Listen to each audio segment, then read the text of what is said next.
Welcome to Vision Step Podcast, where we discuss entrepreneurship, industry trends, and the occasional book review. I'm your host, Dalton Anderson. Typically, I would talk about things that interest me or industry news that just came out. But today, we're going to be talking about podcast upgrades. And that's been something that I discussed a while back ago, where I was like, hey, when I move, I get settled and prove that I've been doing this show consistently, I'll do some podcast updates and upgrades. And I don't want to make this an end of the year review because I'll do that at the end of the year. But a couple things is it took a little bit longer for me to get settled because I got super sick. And that also put me off track on getting new equipment because I had additional expenses that I didn't budget for, like going to the hospital and having to take off a lot of work, all sorts of stuff.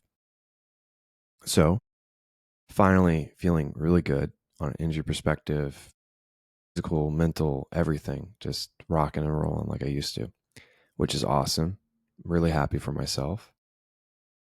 And that comes with some upgrades. In celebration of crossing 100 subscribers, it's huge. Trying to get the same level of buy-in on Spotify. I know Spotify has been kicking me every time I go on there. Like, you're underperforming your peers. And I was like, oh, okay, fine, Spotify. I'll talk about you more. But you can listen to the show anywhere.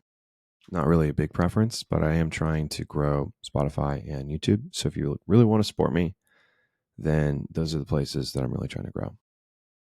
Okay, so this show I think is more related to YouTube, like a YouTube video, like, hey, how do you want to upgrade your talking head videos? But at the same time, the reason why I have a YouTube is to talk about stuff on my podcast. Like, they go hand in hand. I wouldn't have a YouTube if I didn't have a podcast. So I am going to just be discussing some equipment upgrades with everybody on the show. If you're curious, then of course listen in. If you're wanting to upgrade your stuff, your equipment, then this is a great episode for you.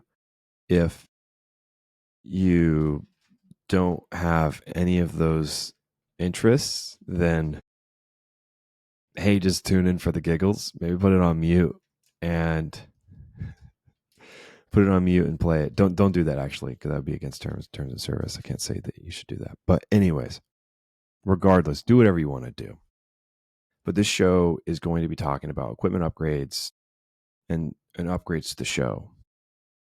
Once again, this isn't an end of the year review. So there's some great upgrades that I'm in control of, like equipment. And then another great upgrade to the show would be guests, right?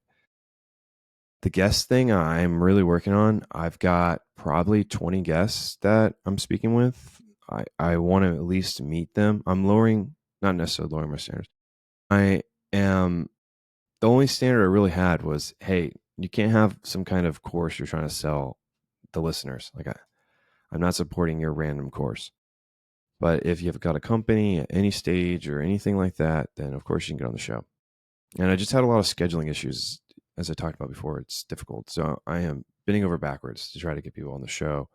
And there's people that are legitimately interested. And majority of the leads that I have are people reaching out to me that folks heard an episode and they're suggesting it to their friend. Like, oh, you should get on the show. So here we are. That's in flight. I have a phone conversation later this week with someone and some other folks that are interested, and just want to set up a 15-minute phone call and get a vibe of them. And if the vibes are good, then get on the show. But okay. So the first and most important thing about your setup is the size of your setup. So my setup is only 59 inches from wall to wall. So the wall behind you, because you're in the camera, behind you and to this wall right here is 59 inches, which is kind of tight. And then the wall length, this wall behind me, I think is 84. And then the wall behind you, the length of that wall, I think is like 160 inches or something like that. So all in all, I've got a small space for my podcast episode, my 30 by 72 inch desk, and monitors, and now have a camera, the mic, a light, like a huge softbox, a light with a softbox. That's going to be my fill light, whole bunch of stuff. So I think the first thing is how tight's your space, because my space is pretty tight, which changes what kind of lens you want to use and potentially the mounting system and all sorts of stuff. So I think about that first. And then the next thing is your camera and your lighting.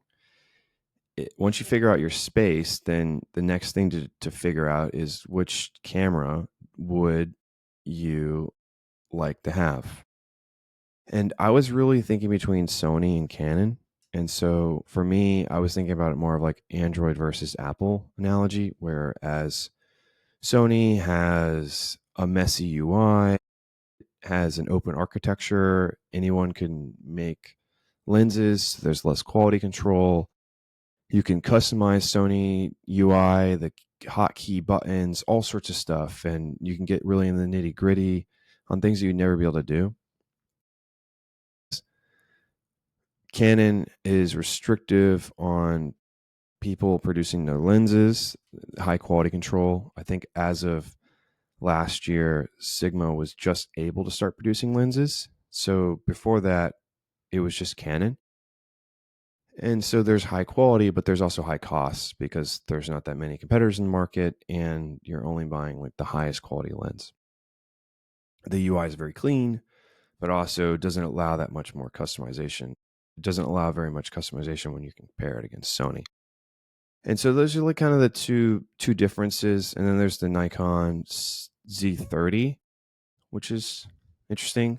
But I was really in between the Sony ZV-E10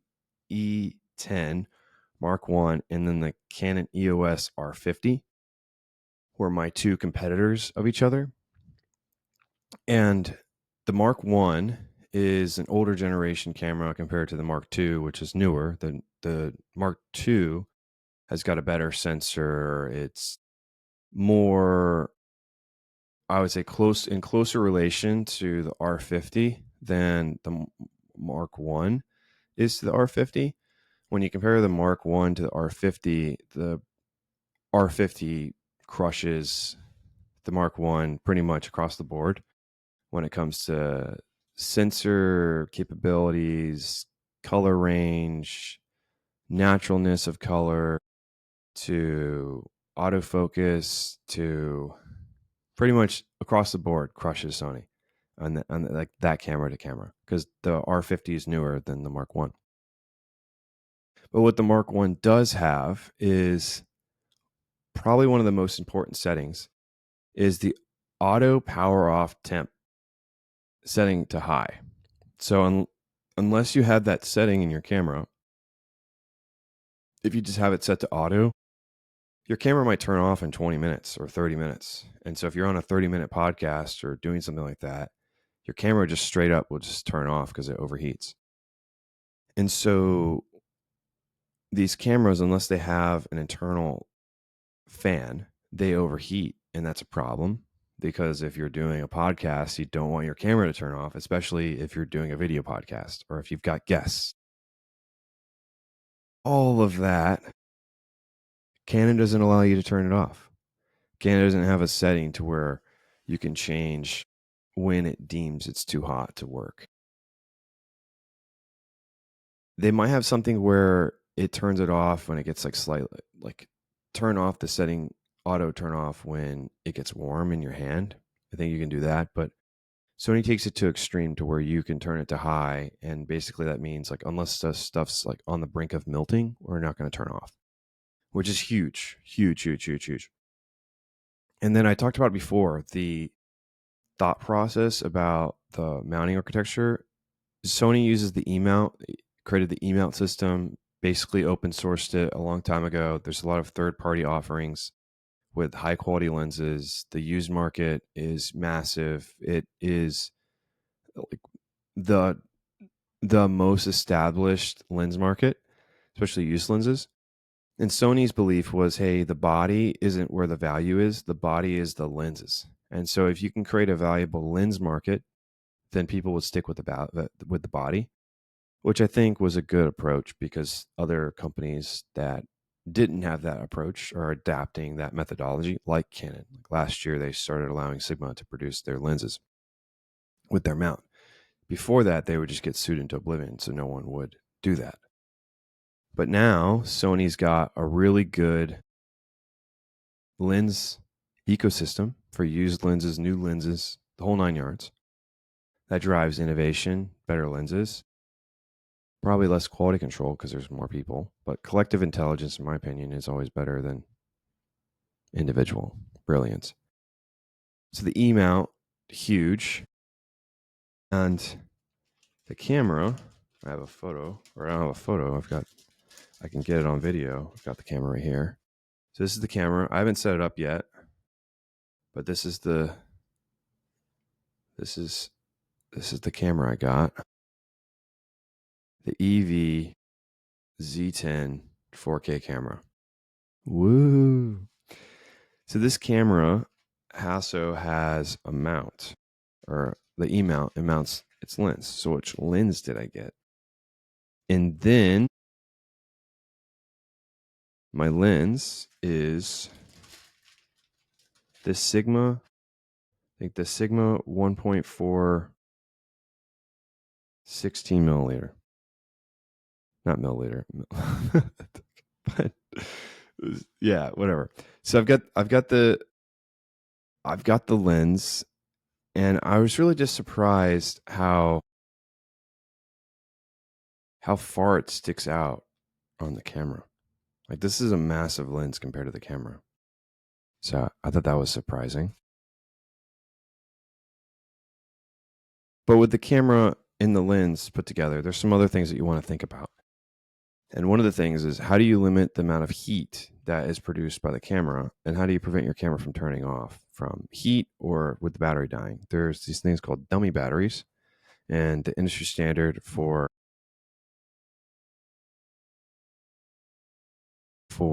the Sony Mark I and other cameras is the Go 9. Go 9.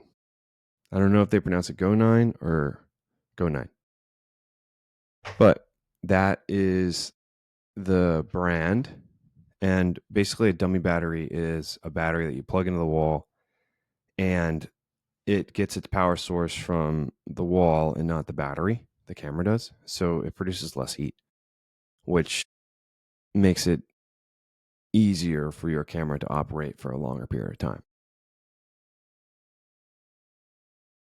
So the next thing that I have that you need with your camera, especially this camera. So this camera, the Z10 Mark I, cam mode can only do 720, which is not good enough when you're spending basically $1,000 on a used body and a used lens to record stuff in 720. So if you don't want to do that and you don't want to use webcam mode, you need what's called a video switcher or a cam link. So the Elgato cam link is the one I have, and it's supposed to be like industry standard. But I have a lot of stuff from Elgato. I really like that brand. I've got their podcast mic, not their podcast mic, sorry. I've got their podcast mic mount, low profile, the one in white. I've got their master mounts for what I'm going to use on my camera, my lighting, all of that. And so they make great stuff. But the cam link is especially known. But basically all you do is you plug that in your computer, then you plug the HDMI that's running from your camera into that, and you're good to go. And it's just a different video output.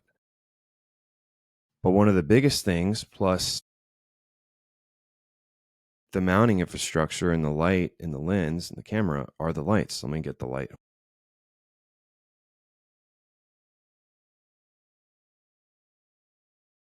So there was a couple lighting brands that you could think about, but the main one that I was a big fan of for various reasons, I think I caught, for various reasons, was the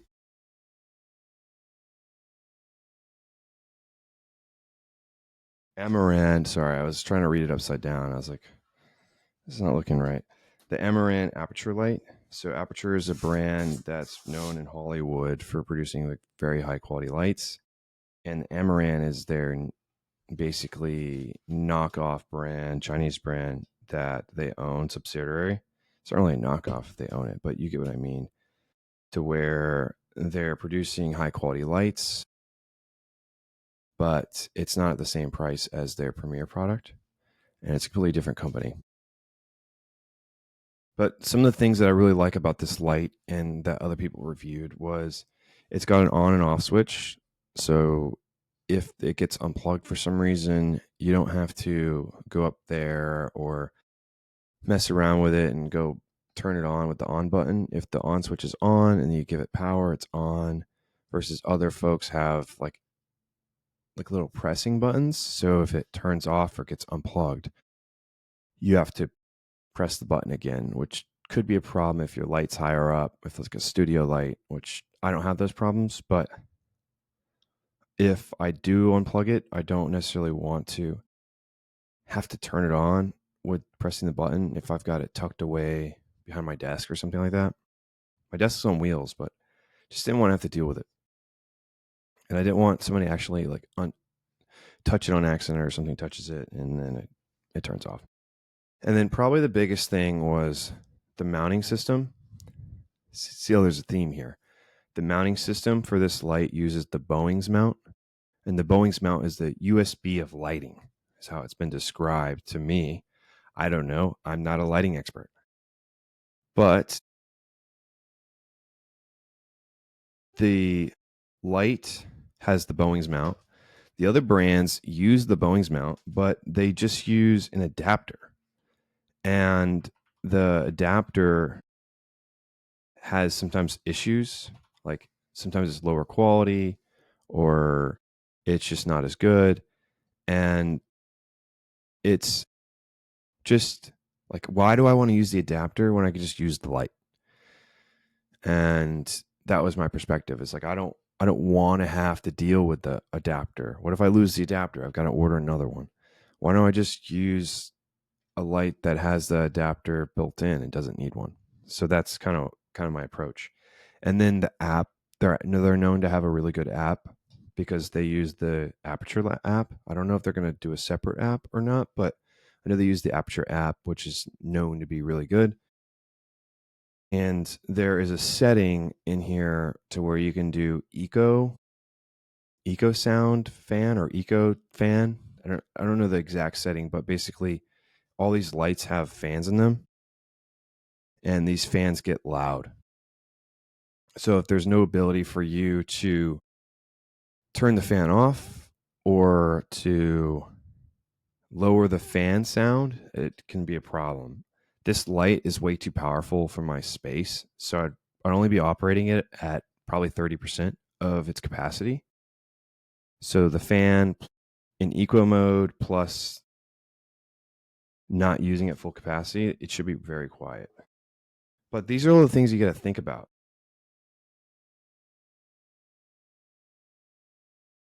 I'm having a hard time getting this thing back in its case.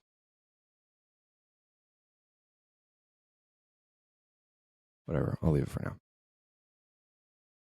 But that's a lot to just that one light, thinking about the fan settings, the app, the capabilities, the mounting system, the adapter. How much light do you actually need in your space? You got to research all that stuff. I did that, and that's why I picked this light. I explained my thought process about the camera, the lens. I didn't really talk about the lens crop sensor thing, but if you go on YouTube and you type in what's kind of the standard and you watch a couple of videos, they all say the Mark One, and they all pick up a Sigma for their talking head videos. And so if you want a different vibe or different look and you want to stand out, then you could do something different.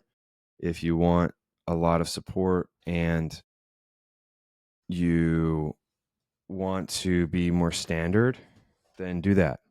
I don't necessarily think there's a wrong or right answer. There's just approaches. I talk about that often on the show. There is not a wrong answer. There's just different thought processes. And your thought process may not be wrong or right. It's just different. I'm going to stop fiddling with the box. It was bothering me that the box was still open. I'm trying not to look at it to my peripheral. But those are the things you can think about. Think about your space. Think about how long you've been doing it for. Do you really want to commit to this stuff? And if all those answers are yes or I don't know and I've got to figure it out, figure those things out and then move to the next step. Just do it a step at a time. Don't get overwhelmed. There's a lot to think about.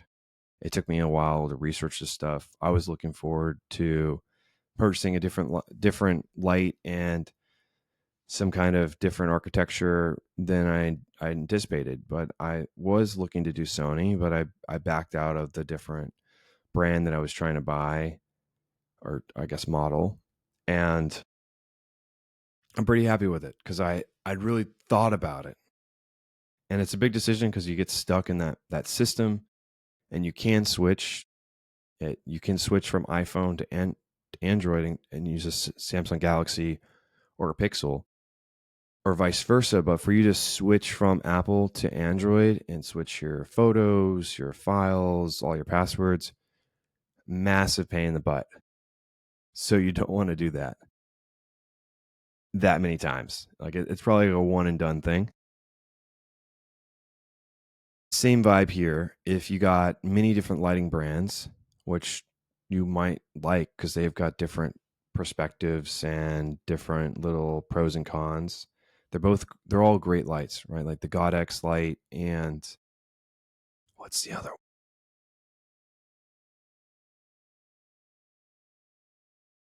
I'm blanking on the other name, but there's two other competitors. And I'll put it all in the show notes. But those lights all have pros and cons. Like this light has a hotspot, but I'm not necessarily worried about the hotspot because my light's not going to be turned up that high. And I have this softbox and I'm trying to mitigate the cons by getting as much pros as I can for my space. But for a different scenario, you might not want that light. You want a different light. Same thing with the camera, same thing with the lens. There's just not a right answer. That's why people have a hard time with these things. Given my small space, this lens has a wider focal point, so I look further away, and it's got this crop sensor, so I've got to get a wider lens than you normally would get because it's going to crop it in. And that's how I got to my decision. So I hope that this video helps you get to yours, or it could just confuse you even more. That's possible too. But I didn't necessarily talk in depth about all the competitors, especially for the lighting system, because they're so similar. It's really like, hey, which app do you like more? And do you like clicky buttons or do you want to press a button? Or like it yeah, I mean, there's not that much of a difference. Like they're gonna be identical. Like as far as performance, they're pretty much identical. Like they're marginally better or worse. So it's more of a preference. Whereas the camera, that's a different story where you could overspend, underspend, or you can over optimize or under optimize for what you're trying to do. And that's not good. And if you get in the wrong system, you can't really get out. You're stuck. You can, but it's a pain. But of course, wherever you are in this world, good evening, good afternoon, good morning. Hope you liked this episode. This was the second episode I had to record about the same topic because somehow my video got corrupted. So that's fun. But all right, see ya. Bye.